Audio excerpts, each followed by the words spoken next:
నమస్తే, సనాతన ధర్మం ఛానల్కి స్వాగతం. మనతో పాటుగా వేదాంత ఆచార్యులు, ఆస్ట్రాలజర్, వాస్తు నిపుణులు వెంకటేష్ చక్రం గారు ఉన్నారు. ఆయనతో మాట్లాడదాం. సార్ నమస్తే. సార్ నమస్తే అమ్మ. సార్, జనరల్గా వాస్తు గురించి చాలా రిలేటెడ్ సమస్యలు చాలా మందికి వస్తూ ఉంటాయి. వాస్తు అనగానే కొంతమందికి ఇంట్లో చికాకులు ఉంటుంటాయి, ఇంట్లో సమస్యలు కానీ ఆరోగ్యం కానీ రకరకాలుగా వస్తుంటాయి. ఎవరన్నా ఇంటికి వెళ్ళగానే మీ వాస్తు ఏమన్నా బాగాలేదా అని చాలా మంది అడుగుతూ ఉంటారు. దానికి మీరేం చెప్తారు? నిజంగానే ఈ వాస్తు అనేది మనం పట్టించుకోవచ్చు అంటారా? ఇది మంచి క్వశ్చన్ అమ్మా, కానీ చాలా డీప్ క్వశ్చన్. దీనికి మనం చాలా ఎలాబరేట్ ఆన్సర్ ఉంటుంది. వాస్తు అనే సబ్జెక్ట్ ఎట్లా అంటే చాలా ఇది ఒక డీప్ సబ్జెక్ట్, గుహ్యమైన శాస్త్రం అండ్ ఒక సీక్రెటివ్ సబ్జెక్ట్. సో ఇప్పుడు మీకు వాస్తు అని కొట్టంగానే యూట్యూబ్ లో మనకి ఎంతో మంది కనిపిస్తుంటారు, ఎంతో చెప్తుంటారు. అలాని మనం అన్నింటిని నమ్మాలా, అన్నింటిని ఆచరించాలంటే అది ఇంపాసిబుల్, నెక్స్ట్ ఇంపాసిబుల్. ఇప్పుడు ఒకళ్ళు ఒక దిశ గురించి 10 రకాలుగా కూడా చెప్తుంటారు, ఒకటే సబ్జెక్ట్ గురించి, ఒకటే టాపిక్ గురించి. అన్ని మనం ఆచరించలేము. అందులో ఏది కరెక్ట్ అనేది కూడా మనం తెలుసుకోవడం చాలా ఇంపార్టెంట్. దీనికి కావాల్సింది చాలా సూక్ష్మ బుద్ధి కావాలి. అంటే ఏది వర్తిస్తుంది, ఏది వర్తించదు అనే దాన్ని. ఎందుకంటే ఇప్పుడు పూర్వకాలంలో మనకి ఇంట్లో వాష్రూమ్ అనేది ఉండే కాన్సెప్ట్ లేకుండే. వాష్రూమ్ అనేది ఇంటి లోపల కాన్సెప్ట్ కాదు. సో మనకు అన్నింటికి మనకి ఇప్పుడు దీనికి ఎట్లా అనే దానికి మనకి డైరెక్ట్ ఆన్సర్ ఉండదు. Through implication, through permutation, combination. ఇప్పుడు తరతరాలుగా వస్తున్న దాన్ని ఇంప్రూవైజ్ చేసుకుంటూ వస్తున్న ఆచార్యులు వాళ్ళు ఏమేం చూసినారు వాళ్ళ లైఫ్ టైమ్ లో ఫైండింగ్స్, ఏది వర్తిస్తుంది, ఏది వర్తిస్తలేదు, దేని మనం తీసుకోకూడదు, ఈ జమానాలో ఏది తీసుకోవాలి, ఇది చాలా వేరియబుల్స్ మనం తీసుకోవాల్సి వస్తుంది. అండ్ ఇందులో కూడా ఏంటంటే చాలా లేయర్స్ ఉంటుంది. ఇప్పుడు సూపర్ఫిషియల్ గా వాస్తు అనేది మన సౌత్ ఇండియాలో మోర్ ఆర్ లెస్ అందరు పాటిస్తారు. ఈవెన్ ఇతర మతాలు కూడా మన దాంట్లోనే నమ్మకం లేదన్న అనుకున్న వాళ్ళు ఉంటారు. అందరా జనరల్ గా ఏం చూస్తున్నారు అంటే వాస్తు కరెక్ట్ నార్త్ ఫేసింగ్ ఉందా, ఈస్ట్ ఫేసింగ్ ఉందా, కిచెన్ సౌత్ ఈస్ట్ లో ఉందా, మాస్టర్ బెడ్రూమ్ సౌత్ వెస్ట్ లో ఉందా. సౌత్ లో అయితే నేను చూసిన మన హైదరాబాద్ లో చాలా మంది జనరల్ గా అందరు పాటించేది, అందరు బిల్డర్లు కూడా నార్మల్ గా పాటించేది. కానీ మీరు ఒక క్వశ్చన్ అడగచ్చు, ఇప్పుడు అందరు పాటిస్తున్నప్పుడు మళ్ళీ అందరు సుఖంగా ఉండాలి కదా. సో అందరు పాటిస్తున్నప్పుడు కూడా so it's a very superficial knowledge. అందరికి ఉన్నది జనరలైజ్డ్ గా ఉన్నది, ఎప్పుడు గుహ్యమైన నాలెడ్జ్ ఉండదు. జనరలైజ్డ్ అందరు సూపర్ఫిషియల్ నాలెడ్జ్ ఉంటుంది. అంటే పైపైన అంటే ఇప్పుడు ఎట్లా అంటే డబ్బులు ఎట్లా సంపాదించాలో అందరికి తెలుసు, కానీ నిజంగా అంబానీ ఒకటే ఉంటాడు, అందరు అంబానీ లేకపోలేదు. ఇప్పుడు రాజకీయంలో కూడా ఎట్లా ఎదగాలో చాలా మంది ఇట్లా పార్టీలో చేరి క్యాడర్ ఎదగాలి, కానీ ఒకడే ఎదుగుతాడు, ఒకడే రేవంత్ రెడ్డి గారే సీఎం అవ్వాలి. So it requires that kind of the blessing కూడా ఉండాలి, మనిషిలో ఆ పట్టు ఉండాలి, అది తెలుసుకోవాల్సిన ఆ జిజ్ఞాస ఉండాలి, పట్టుదల కంపల్సరీ ఉండాలి, గురువు ఉండాలి. అప్పుడే దీని గురించి అంత డీప్ గా తెలుస్తుంది, లేకపోతే ఇంత డీప్ గా తెలుసుకోలేము. సూపర్ఫిషియల్ గా ఇప్పుడు కిచెన్ ఇక్కడ ఉండాలి, ఇక్కడ ఇది మాస్టర్ బెడ్రూమ్ అనేది తెలుస్తుంది. ఇప్పుడు మనం లేయర్ బై లేయర్ దీన్ని చూడాలి. ఈ లేయర్ ఏంటంటే ఫస్ట్ దిశా నిశ్చయం అనేది ఫస్ట్ ఇంపార్టెంట్. ఈ దిక్ నిశ్చయం అనేది ఇది మనం నిశ్చయం ఇది అవ్వకుండానే మనం ఏది కిచెన్ ఎక్కడ ఉండాలి, మాస్టర్ బెడ్రూమ్ ఎక్కడ ఉండాలి, మళ్ళీ పిల్లల బెడ్రూమ్ ఎక్కడ ఉండాలి, బాత్రూమ్ ఎక్కడ ఉండాలి, మనం ఇంపాసిబుల్ చెప్పడం.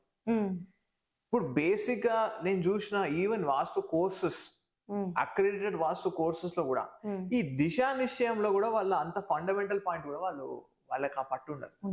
అవును, అంటే ఫస్ట్ ఒక దిశ బేసిక్స్. ఇప్పుడు మనకు బేసిక్ లేనప్పుడు మీరు లిఫ్ట్ ఎడ్ ఉండాలని ఎట్లా డిసైడ్ చేస్తారు? మీరు ఫస్ట్ అసలు నార్త్ ఎక్కడ ఉందో చెప్పండి నాకు.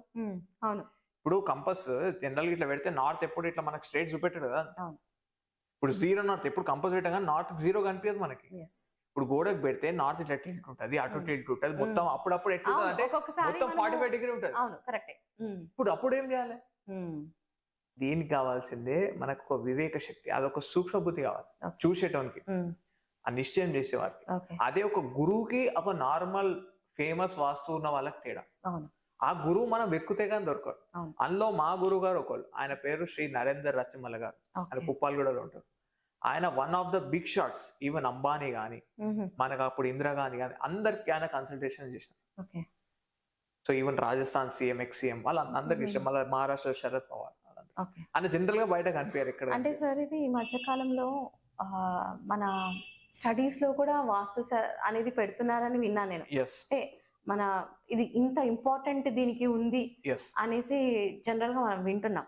వాస్తు శాస్త్రం అనేది ఇంపార్టెన్స్ ఉంది అంటే నార్మల్ స్టడీస్ లో కూడా వాస్తు వస్తుంది, అని టాక్ ఉంది. అది అంటే నిజమేనంటారా? ఈ మధ్య ఈ గవర్నమెంట్ కి ఏంటంటే దే ఆర్ ఎన్కరేజింగ్ ఐకేఎస్ అంటారు, ఇండియన్ నాలెడ్జ్ సిస్టమ్స్. అంటే ఇప్పుడు భారతీయ శాస్త్రాలలో ఈ వ్యాకరణ శాస్త్రం కానీ, మన ఆస్తిక దర్శనాలు కానీ, మళ్ళీ ఇట్లా వాస్తు శాస్త్రం, జ్యోతిష్ శాస్త్రం ఆల్రెడీ కేఎన్ రావు గారు అని ఒక వాస్తు పండితులు ఉండే, ఆయన ఇప్పుడు చాలా ఓల్డ్ ఆయన ఆల్రెడీ భారతీయ విద్యాభవన్తో కొలాబరేట్ అయ్యి, so he has given a structural course for vastu. But still ఏమైతుంది అంటే ఏదైతే ఫేమస్ అయ్యి మెయిన్ స్ట్రీమ్ వచ్చేస్తుందో దట్ లూజెస్ ఇట్స్ డెప్త్. మనకు కుట్టి సూపర్ఫిషియల్ లేయరే అయిపోతుంది. ఆ డెప్త్ అనేది మనకి అది యాక్చువల్ శాస్త్రం ఆ డెప్త్ లోనే ఉంటుంది. ఇప్పుడు అందరూ కరెక్ట్ గానే వాస్తువు కడుతున్నారు, కానీ ప్రాబ్లమ్స్ ఏడు వస్తున్నాయి. సో ఇక్కడ లేయర్స్ ఏం చూడాలంటే ఫస్ట్ నేను ఏమన్నా మనకి డైరెక్షన్ నిశ్చయం. ఇప్పుడు డైరెక్షన్ స్ట్రైట్ గా ఉంటే ఎట్లా, అది ఇట్లా క్రాస్ ఉంటే ఎట్లా, నార్త్ ఇటు క్రాస్ ఉంటే ఎట్లా, ఫస్ట్ మనకు నార్త్ అసలు ఈ ప్లాట్ లో ఎక్కడ వస్తుంది అనేది నిశ్చయం చేయాలి. ఇప్పుడు ఈవెన్ దిస్ బేసిక్ పాయింట్, ఇప్పుడు నార్త్ ఎక్కడ నుంచి పట్టుకోవాలి, ప్లాట్ మధ్యలో పోయి పట్టుకోవాలా, బయట రోడ్ నుంచి పట్టుకోవాలా, గోడకు పెట్టాలా, లేదా సౌత్ గోడకు పెట్టాలి, ఈ basic this is all study. అంటే ఒక ఎక్స్పర్ట్ ని మనం కన్సల్ట్ అవ్వాల్సి, గురువు లేకపోతే ఇది మనకి రాదు. ఈ విద్య అనేది చాలా గుహ్యమైన విద్య. అండ్ గురువు కూడా ఇక్కడ పేపర్ లో కూర్చొని నేర్పిస్తే నేర్పడేది కాదు, ఇది మనకు ప్రాక్టికల్ గా చూసి తిరుగుతూనే వచ్చేది కాదు. సో ఇక్కడ మనకు ఫస్ట్ ఏంటంటే డైరెక్షన్ అసర్టైన్ అవ్వాలి. డైరెక్షన్ అసర్టైన్మెంట్ అయినాక మనకి ఎట్ సైడ్ ఎలాంగేషన్ ఉన్నది, అంటే దీని ఏమంటారు అంటే మనకి ఎట్ సైడ్ పెరిగింది, ఎట్ సైడ్ కట్స్ ఉన్నాయి, దాన్ని అసర్టైన్ చేయాలి. ఫస్ట్ డైరెక్షన్ తోనే డిసైడ్ అవుతుంది. ఎట్ సైడ్ పెరిగింది, ఇప్పుడు ఆగ్నేయం పెరిగిందా, ఈశాన్యం పెరిగిందా, ఈశాన్యం తెగిందా, వాయవ్యం పెరిగిందా, వాయవ్యం తెగిందా, నైరుతి పెరిగిందా, ఇది మనకి డైరెక్షన్ అసర్టైన్మెంట్ తోనే ఇవన్నీ చూసుకోవాలి. ఇది తెలియదు. ఒక స్క్వేర్ గీసి ఇక్కడ ఏం దిగిందని చూసి అంత సూపర్ఫిషియల్ శాస్త్రం. మనం ఇళ్లలోకి వెళ్ళిపోయేటప్పుడు నార్మల్ గా ఇది బాగుంది అది బాగుందని చూసుకుని వెళ్ళిపోతుంటాం. అసలు దట్స్ వెరీ లేటర్ స్టేజ్. ఇప్పుడు మనం మెయిన్ ఫౌండేషన్ లేయర్ లోనే మనకి ఏది కట్టేందంటే తెలిసిపోతుంది, జస్ట్ లుకింగ్ అట్ కంపాస్. అంత కీన్ బుద్ధి ఉండాలి మనకి చూసే వాళ్ళకి. సో అది చూసినాక మనం ఏది కట్ అయిందని అర్థమవుతుంది. ఇప్పుడు ఆ కట్ అయిన దానికి పరిహారం ఏంటి? ఇప్పుడు ఏది ఉన్నా ఒక మెయిన్ రూల్ ఏంటంటే మనకి ఈశాన్యం అనేది కట్ అవ్వదు. ఈశాన్యం అనేది ఎప్పుడైనా పెరుగుకుంటూ పోవాలి. ఆ ఈశాన్యం ఎలా పెంచాలనే దానికి కూడా ఒక లెక్క ఉంటుంది. ఇప్పుడు మనకు నచ్చిందని ఈశాన్యం పెంచుకుంటూ అట్లా కాదు, దానికి ఒక లెక్క ఉంటుంది. మళ్ళీ ఈశాన్యం పెరిగితే కొంతమంది ఏమంటారు, మరి ఈశాన్యం పెరిగితే ఇక్కడ ఆగ్నేయం తగ్గింది కదా. ఇప్పుడు నా దగ్గర డబ్బులు ఉన్నాయి, బాగా డబ్బులు సంపాదించిన వాళ్ళకి, ధనవంతులకి, లైక్ అంబానీ, అదాని, పెద్ద వాళ్ళకి, వాళ్ళు నార్మల్ గా ఒక షాపింగ్ మాల్ పోయి షాపింగ్ చేసి ఆనందం వాళ్ళకి ఉండదు, సెలబ్రిటీలకు. సో కొన్ని కావాలంటే కొన్ని వదులుకోవాలి. ఇప్పుడు అక్కడ ఈశాన్యం పెరిగింది, నాకు ఆగ్నేయం కట్ట ఏంటంటే నీకు అభివృద్ధి కావాలా, నీకేం కావాలి. సో ఇక్కడ లెక్క ఉంటుంది, ఒక లెక్క బట్టి కొన్ని పెరుగుతాయి, కొన్ని పెరుగుతాయి, దానికి కొన్ని రిజల్ట్స్ ఉంటాయి. ఆ రిజల్ట్స్ ఉంటే కొన్ని చోట్ల వాళ్ళకి అది ఎంజాయ్మెంట్. ఏదైనా జనాలు కొంచెం ఆలోచించి ఎక్స్పర్ట్స్ ని కనుక్కోవడం అనేది బెటర్ అంటారు, బెటర్ ఆప్షన్. 100%. ఏదైనా అవ్వకముందే, ఎందుకంటే ఏదైనా అవ్వకముందే, ఆ చికాకులు కానీ ఏమన్నా ఉండకముందే బెటర్ ఆప్షన్ అంటారు. సో ఇక్కడ కూడా ఎట్లా అంటే ఇప్పుడు మనకి ఈశాన్యం అనేది అంత సూపర్ఫిషియల్ కూడా కాదు. ఇప్పుడు ఒక ప్లాట్ కి ఇట్లా ఈశాన్యం చూసి ఆడ పెరిగిపోయిందంటే అన్ని మంచిగా ఉంటాయని కూడా కాదు. ఇప్పుడు ఈశాన్యంలో కొండి చాలంటే ఇప్పుడు దక్షిణంలో కొండి చేస్తే ఈశాన్యం పోయేది, నైరుతిలో కొండి చేస్తే ఈశాన్యం పోయింది. ప్రతి దిక్కు ఇంపార్టెంట్. తూర్పులో కొండి చేస్తే ఈశాన్యం పోయింది, అటు వాయవ్యంలో ఏమైనా చేస్తే ఈశాన్యం పోయింది. ఈశాన్యం అనేది అంత ప్రొటెక్ట్ చేయాలి. సో ఈశాన్యం ఉట్టిగట్లు చేయాలంటే అక్కడ ఈశాన్య దేవుడిని పెట్టినాడు, ఈశాన్య దేవాయనమా అంటే కాదు. అక్కడ ఇక్కడ మీరు అడిగారు కాబట్టి ఇంకొక ప్రశ్న సార్. ఇప్పుడు చాలా మందికి అంటే ఫినాన్షియల్ గా బాగానే సంపాదిస్తారు, అంతా బాగుంటుంది, కానీ ఎక్కడ సేవింగ్స్ ఉండవు, ఏమి ఉండవు. ఇది వాస్తు దోషం అంటారా, లేకపోతే వాళ్ళ కర్మ అంటారా, లేకపోతే చాలా రకాలుగా, అంటే ఫినాన్షియల్ ఒకటే కాదు, రకరకాలుగా డబ్బు ఉంటుంది, ఖర్చు అయిపోతూ ఉంటుంది, ఏదో రకంగా యాక్సిడెంట్ జరగడమో, లేకపోతే అనారోగ్యం పాలవడమో, పిల్లలు ఏదో రకంగా వాళ్ళకి ఖర్చు వస్తూ ఉంటుంది. మేము బాగానే సంపాదిస్తున్నాం కదా అంటారు. చాలా మంది ఏమంటారంటే వాస్తు దోషం ఉంటుంది మీ ఇంట్లో, లేదా కర్మ వాస్తు రెండు కలిసి ఉంటుందా? దీనికి మీరేం చెప్తారు సార్? ఇప్పుడు రెండు ఉంటాయమ్మా, దశ దిశ అని రెండు ఉన్నాయి.